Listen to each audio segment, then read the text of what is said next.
Hello friends, today we are starting with next topic in transportation model, Vogel's approximation method, also known as VAM method.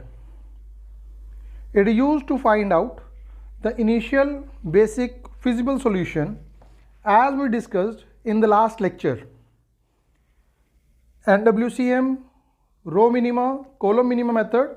We solved this question is on your screen with these four methods, but with the help of VAM we will find more appropriate answer, or you can say more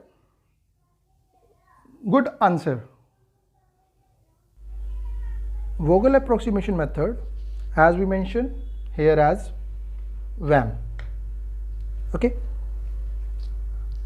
अब हमें penalties calculate करनी है। Penalties calculate करने के लिए हम सबसे छोटी वैल्यू लेंगे इस रो में एंड इससे जस्ट बड़ी वैल्यू। ठीक है, यहाँ पे ये सप्लाई लिखी हुई है,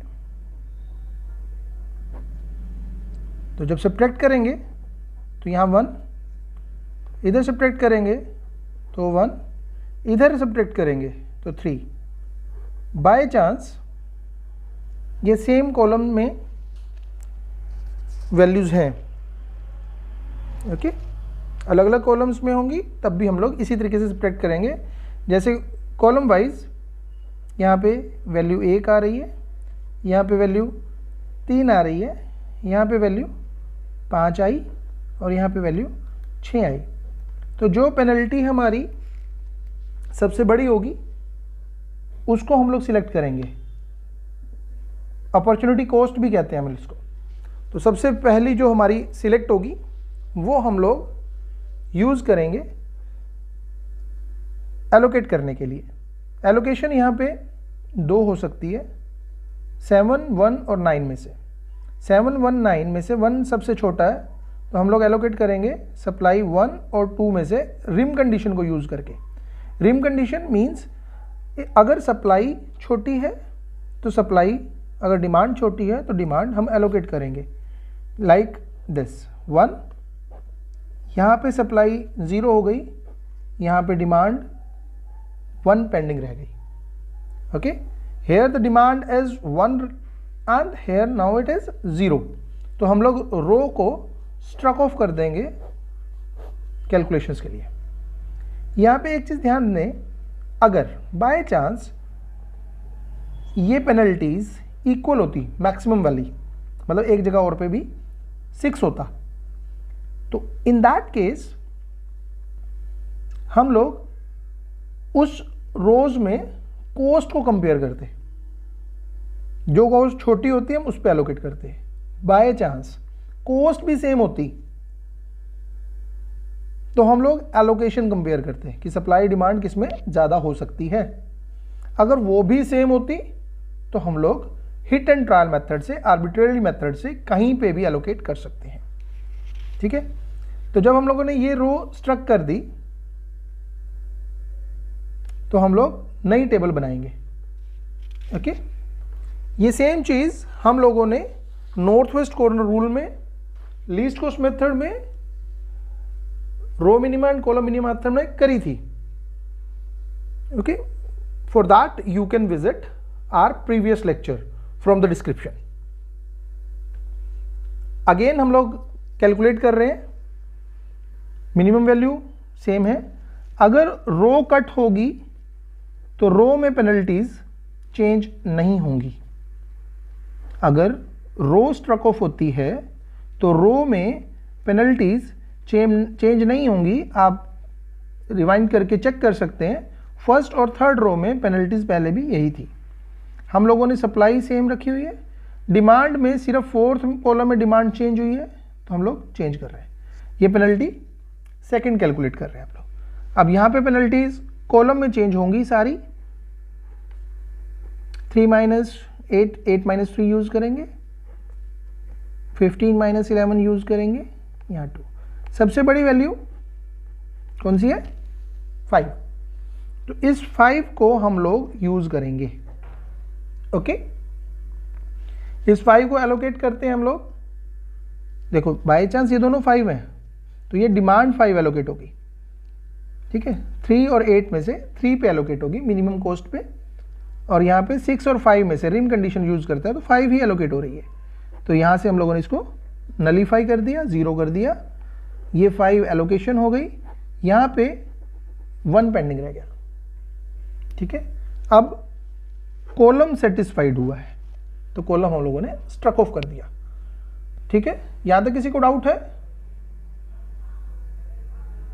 ओके, तो आगे हम लोग कर रहे हैं 3 कॉलम बच गए, फर्स्ट, थर्ड एंड फोर्थ, क्योंकि सेकंड कॉलम हमारा स्ट्रक ऑफ हुआ, फर्स्ट और थर्ड रो बच गई। सप्लाई हम लोगों ने चेंज करी। अब जो पेनल्टीज हमारी सेकंड टेबल में थी, सेकंड पेनल्टीज, वो कॉलम में हमारी सेम रहेंगी, आप कंपेयर कर सकते हैं।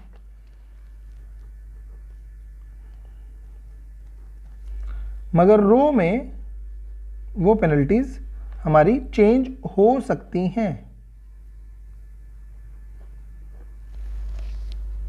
ठीक है। Now the maximum value is 5, यहां से एलोकेट किया, कहां पे हो सकता है? 2 पे। रिम कंडीशन कंपेयर करेंगे, 1 और 7 में से 1, गुड, 0 हेयर 6। अब क्या सेटिस्फाई हुआ हमारा? रो, शाबाश, ठीक है जी। अब आगे चलते हैं, हमारी सिर्फ ये रो रह गई। करने को हम यहां पे भी कर सकते हैं, मगर हम लोग टेबल वाइज कर रहे हैं, है ना, तो हम टेबल वाइज यहां करेंगे, ठीक है जी।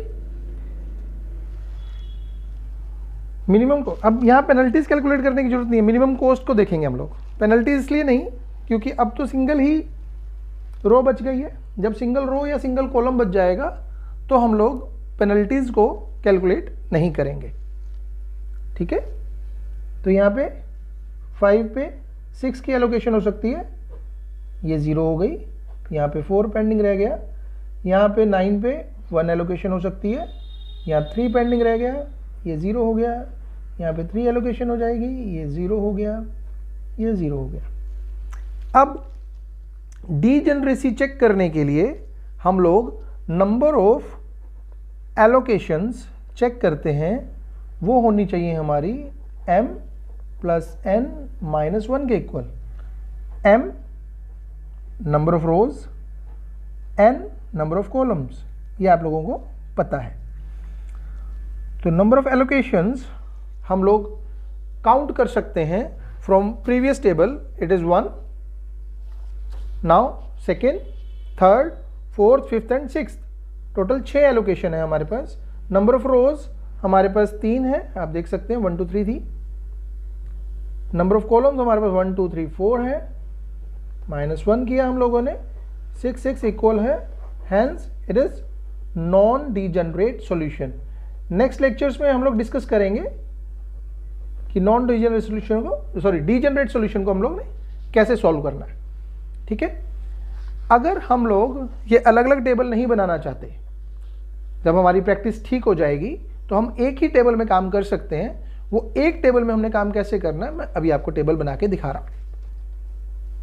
लाइक दिस, मैं I am using first table. First penalty हम लोगों ने कैलकुलेट कर ली थी, अब इसी में हम लोग सेकेंड पेनल्टी कैलकुलेट कर रहे हैं। सेकेंड पेनल्टी के लिए मैं यहाँ पे एक हल्की सी लाइन लगाता हूँ सो दैट आप लोगों को कन्फ्यूजन ना हो। ये फर्स्ट पेनल्टी है, here we will be using second penalty. Same way 2 और 3 को डिफरेंस लेंगे 1, ये यूज़ करने की जरूरत नहीं, यहाँ पे 3, यहाँ पे 3, यहाँ पे 5।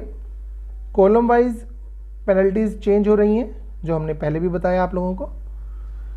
कंपेयर करेंगे 5 पेनल्टीज, कंपेयर करी तो 5 सबसे बड़ी है, 3 और 8 में से 3 में एलोकेट हो सकता है, 6 और 5 में से 5 एलोकेशन हो सकती है। तो यहाँ पे 5 का 0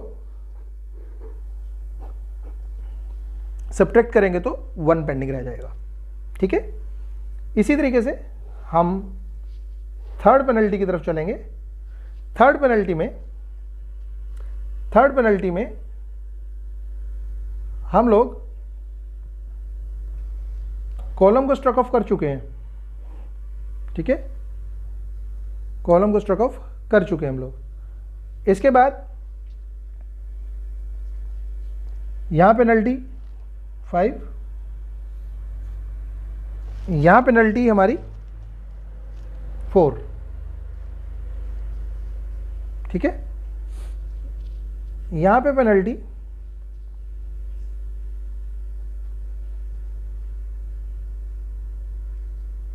3, यहां पेनल्टी कैलकुलेट नहीं करेंगे, सॉरी, यहां पेनल्टी हमारी 4, यहां पे पेनल्टी हमारी 2।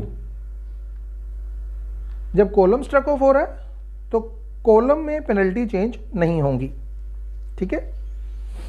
कंपेयर करेंगे तो 5 मैक्सिमम है। यहाँ लोकेशन में हमारे पास 2 सबसे छोटी कॉस्ट है, तो हम 2 पे एलोकेशन कर रहे हैं 1, क्योंकि यहाँ 1 सप्लाई पेंडिंग है, यहाँ पे 6 पेंडिंग है, रह गया। अब हमारे पास ये रो भी ख़त्म हो गई। अब रह गई हमारे पास थर्ड रो, जिसमें 5 एलिमेंट, 15 एलिमेंट और 9 एलिमेंट रह गया।